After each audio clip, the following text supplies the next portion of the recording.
Hey everyone out there in YouTube land, my name is Cadet and welcome to my brand new channel. I wanted to be able to share some story times and adventures with all of you guys. So I threw up this bat background. It's not the bat cave, it's just bats. And if you guys like what you see, make sure to subscribe to my channel, give me a thumbs up or thumbs down, whatever you guys may feel, and leave a comment below. I don't know why I'm like Vanna Whiting with all these gestures. So let's just get started with this first story, and it's about how I won $10,000 on a game show. So I've been acting pretty much my entire life, and I stopped for a little bit when I went away to college to pursue my degree, but when I moved back home in 2008-2009, I was added to something called Casting Network. And the Casting Network would randomly send me things like looking for extras or be the star of a movie, like everything in between. And one day I got a casting that said audition for a brand new game show. I love trivia and I love game shows, so this seemed perfect for me. This seemed right up my alley. So I did a little bit more research and I found out that the show was shooting in Orlando, and since I lived in Miami, I figure, what the hey, I don't know who says that, what the hey, I might as well apply and just see what happens. So I didn't know much about the game show other than it was Fear Factor-esque. I was hoping I wouldn't have to eat bugs or like drink a cockroach milkshake, which thankfully I didn't have to do.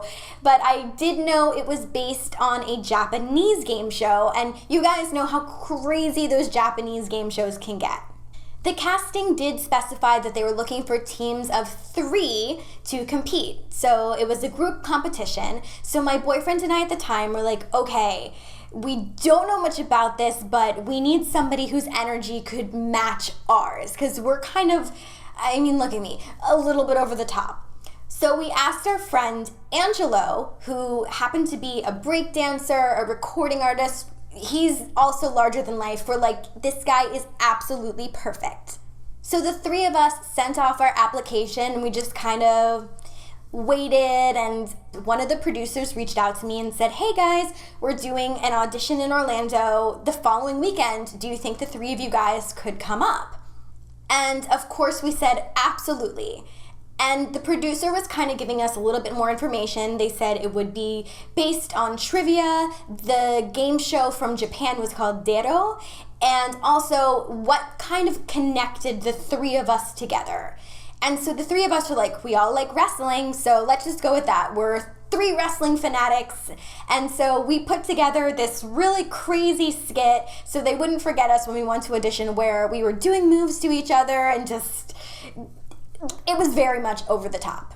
So we go on the actual casting and we get into the casting room and we're doing our whole wrestling thing, and the casting director's like, no, like that, we don't need to see that. We're gonna ask you guys some questions and we just wanna see how you guys do in these high pressure scenarios. And I think the 3 of us did really well. There was also a written test and we did pretty well on that as well. And we saw some of the other people that were auditioning waiting in the waiting room, and we were kind of sizing ourselves up. We're like, oh my god, those guys are really big and scary, and we're like, those girls look really smart. So we weren't sure what to expect. So the producer did end up calling me a few days later, and they're like, okay, we love you guys. Here's the problem. We're actually going to be doing teams of 2 rather than teams of 3, and we decided we want to pair up Elgin, who was my boyfriend at the time, and Angelo. And so they're going to be a pair, and they're going to be the pair of breakdancers. So they said to me, hey, if you want to come up and re-audition with another friend, that would be great because we would still love to have you. So my mind was kind of wondering, like, okay, who would like to compete with me in a high-pressure situation with trivia? And one of the first people that came to my mind was actually my high school prom date, whose name is Chris. And I called him immediately because he is a trivia fanatic. This kid is smart. He knows everything from like pop culture to sports, movies, music, everything. So I'm like, yeah, this is the perfect guy. So I call up Chris, and of course, he is all in. So a couple days later, we went up and they're like, how are you guys connected? I'm like, actually, this is my high school prom date. They loved it. So a few more days later, we got the call that Chris and I had officially been booked on this show, which now had a name. It was called Exit. So after we officially got booked, we all had to get physicals, make sure that our minds were in order to be competing in these high-pressure situations, and eventually it was time to go up to Orlando to shoot the show. Now, we knew that there was multiple groups coming in to shoot episodes on the same day, so we didn't know what episode Chris and I would be competing on and what episode Elgin and Angela would be competing on. So we're waiting around the morning of, getting ready to shoot all these episodes, trying to figure out who's on what episode. Of course, we're sizing up our competition. And the one thing that I did, once the producer told me that it was based on the Japanese show Dero, I watched a couple episodes, so I knew a little bit of what to expect. I knew we were going to be asked trivia questions in very absurd circumstances. And I was hoping that some of those games would be brought over to the American version. So finally the producers come in and they start telling us who's on what episode, and they're breaking us off into groups, and they're like, all right, so Cadet and Chris, you're over here, Elgin and Angelo, you're over here. And so we look at each other and I'm like, wow, I'm about to compete for $10,000 against my boyfriend with my high school prom date. So I didn't know whether to be scared or more excited, like more motivated, knowing that I was probably gonna kick their butts. And it ended up being pretty cool, except we all had to pretend that we didn't know each other. And so, I mean, thankfully, I'm kind of a good actress, I guess. And when people watched the show, I don't believe that they had any idea that Elgin and I were actually dating unless they kind of knew us. So the first room that they put us in was called the Beam Room. And it was called the Beam Room because we all had to stand on these crazy long beams. And the only thing that we had to keep us afloat, so to speak, was a plunger, which of course did absolutely nothing, but we looked really silly, so I guess that makes for good television. And underneath these beams was literally nothing. It was a drop. So we were asked these questions, and every time we got a question wrong, the beam would retract further and further back into the wall. Now the catch is there's 4 different rooms, and after a pair is eliminated, then you go on to the next room until there's eventually just one team standing to compete for the $10,000.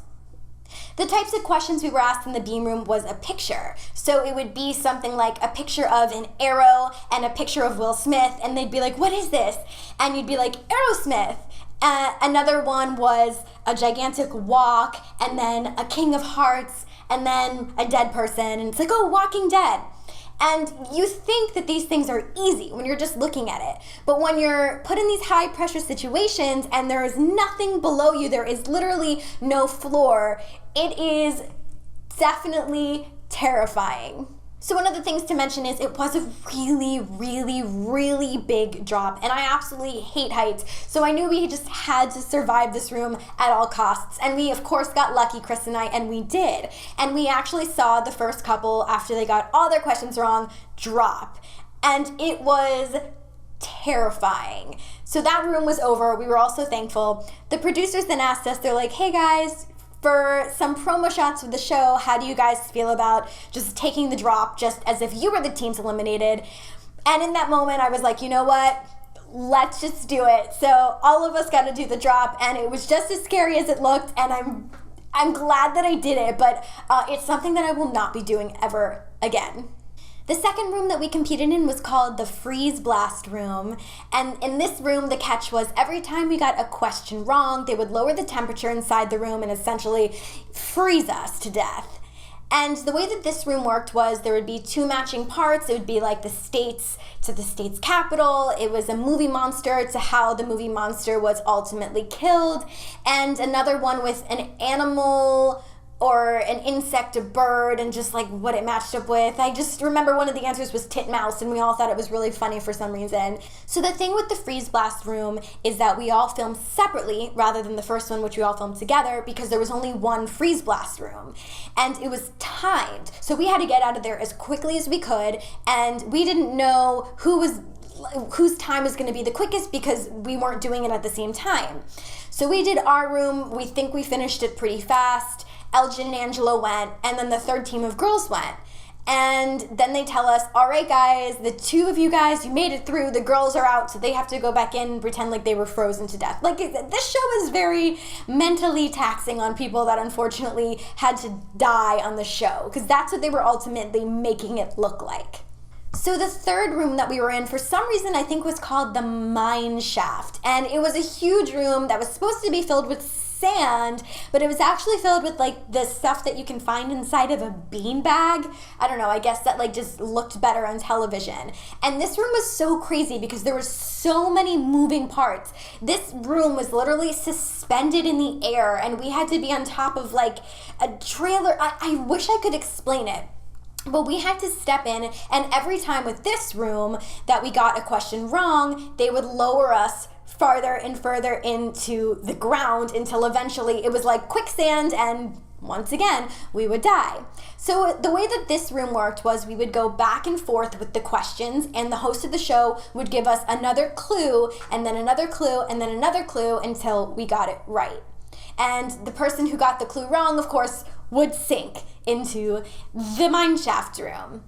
I remember we were very far ahead, my partner Chris and I, and then the B-boys started to catch up, and it was literally neck and neck, and it came down to the final question about who was on something about being on like a North Carolina quarter, and they said the answer was Sonny and Cher, and unfortunately not the answer, and it was the Wright brothers. And I remember they went out and said, well, right now we're the wrong brothers, and down they went, and Chris and I just kind of stood there and looked at each other and were like, okay, this is our moment, we're about to compete for $10,000.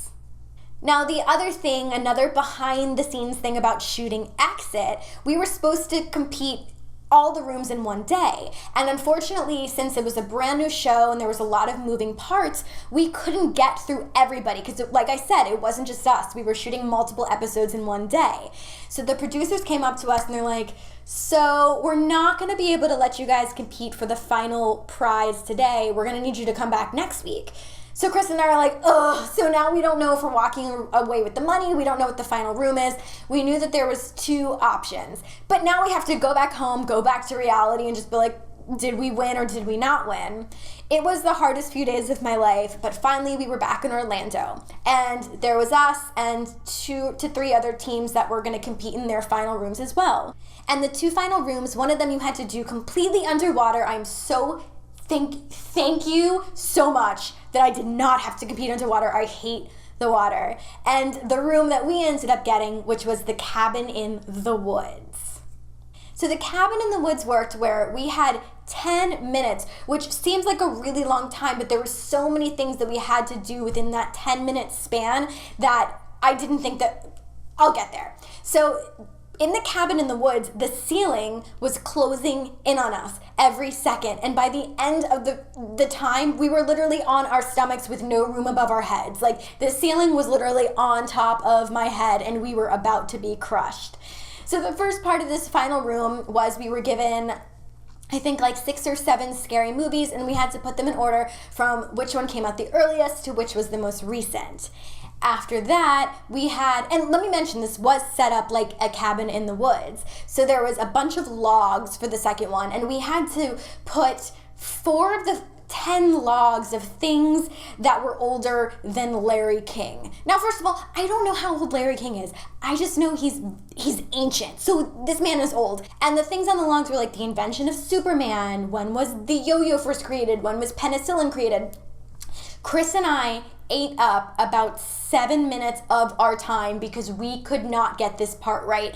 Finally, we did it. I really don't know how we did, but we were like, that's it, like, we're done.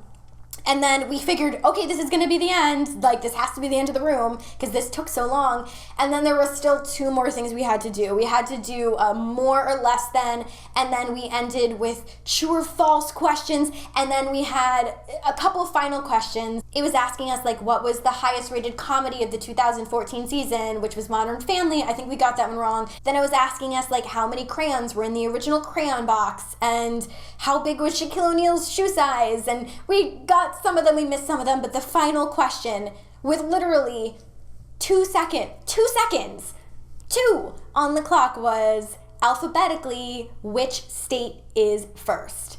And I learned this song when I was in 4th grade of all the states alphabetically. It was like Alabama, Alaska, Arizona, Arkansas, California, Colorado, Connecticut. So I knew it was Alabama. And of course I'm screaming out, Alabama, Alabama! And this is as literally this ceiling is on my head. And they're like, that's correct! You guys did it, you're about to exit with $10,000! And they raised the ceiling and Chris and I are like, oh my god, we did it! And we are just freaking out, and it was like the happiest moment of our life, even though we knew after taxes it was not going to be $10,000. And the host is like, what are you guys going to do with the money? And Chris and I are like, we're going to go to Greece. And I never went to Greece. I've never been out of the country. Still love to go to Greece. But the money did go to good use. I don't even really remember what I spent the money on. Probably a lot of shoes or something. And so show is all said and done. And a couple months later, after all the edits, they call us back in to do, of course, the post interviews. And we're doing the post interviews, and some of the things that they make you say is really, like, not what you would necessarily say, but you're like, whatever, it's a TV show. I remember one of my post interview things they said, they used more than once. So people, I remember in some of the message boards were like, man, this girl repeats herself a lot. I'm like, no, they just edited it very weird. In the final room, for some reason, they also edited me using, like, the same scream over and over again. It was like, ah! And people were like, can this girl please shut up? And yeah, I wish I don't know. It was just very, very obnoxious, my screaming. But hey, what are you going to do? It's a TV show. And of course, with any show, there's always a waiting period where you have to wait for it to be on television. And the producers did tell us we were lucky episode number 1, baby. So I knew at least we wouldn't have to wait too long. And the time came. And we have a huge viewing party, and there's like tens of people there. There's maybe like 50 people there, and we were inside a bar getting ready to watch the show. And I should mention, I'm really terrible at keeping secrets. I tell my mom and my best friends everything. But I knew in this scenario, plus we also had to sign an agreement, we had to sign a waiver, I didn't tell anybody anything. So the only people that knew were Elgin, because he was also on the show, and my partner Chris, and all the other competitors just on my episode. So we're watching it, and everything's, going along, and everyone's really loving the show, and they're trying to get the trivia questions and answer within the time. So I'm watching my mom, and she keeps thinking, oh, they're probably going to be eliminated in the next room, but still really cool, because if she won the $10,000, obviously she would have told me. And there we are. We make it to the final room. And then we exit with $10,000. And I've never heard anyone scream so loud in my life. My mom was so excited. And I was so excited that I could share this moment with everybody. It was so freaking cool. So I highly recommend, if you guys ever get the opportunity to compete on a game show, go for it. It is just such a cool experience. Yeah, it is a lot of work, and you really never know how they're going to edit it to make you look, but it was so much fun. And I guess the asterisk is that I should mention the show got canceled after only 1 season. It was on Syfy, and I think you can find some of the episodes online, because I think that they did pull a couple of them, but if you guys get the opportunity to watch, they are really fun. It's been since like 2014, so I doubt that they're going to bring it back, but maybe they'll do something similar in the future, and I'm going to still try to compete in another game show. Maybe Jeopardy. We'll see what happens one day. Thank you guys so much once again for watching my very first storytime video. I hope you enjoyed listening as much as I enjoyed getting to retell it and relive this incredible moment that I will surely remember forever. And make sure you guys subscribe, leave a comment below, maybe talking about what videos you guys would like to see in the future, and I will see you guys in my next video.